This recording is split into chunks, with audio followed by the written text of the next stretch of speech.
sa 5 days ko, meron akong mga 100% concentrated apple juice.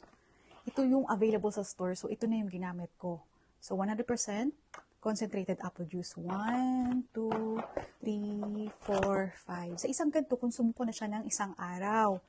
Sa umaga, isang baso. Tanghali, isang baso. At bago matulog, isang baso. Good for me ng 1 day na to.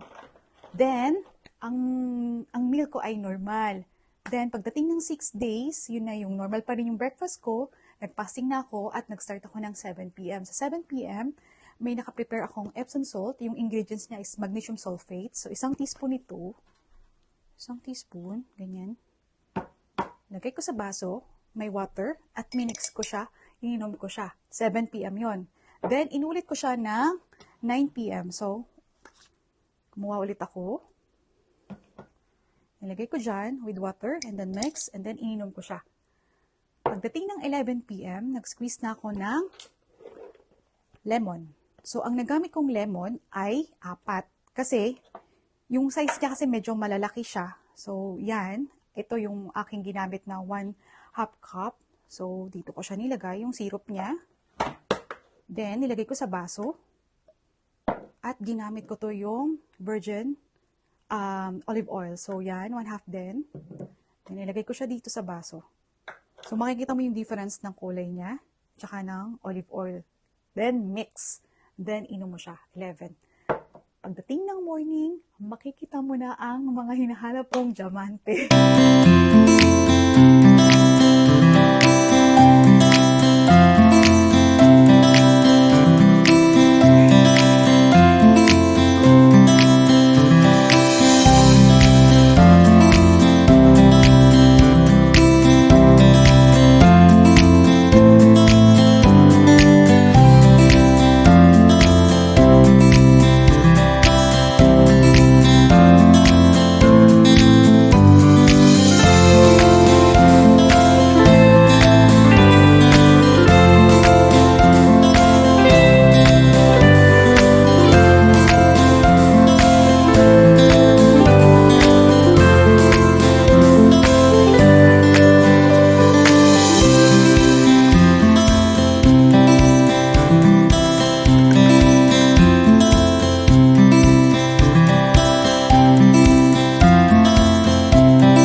Ito, papakita ko sa inyo yan, no?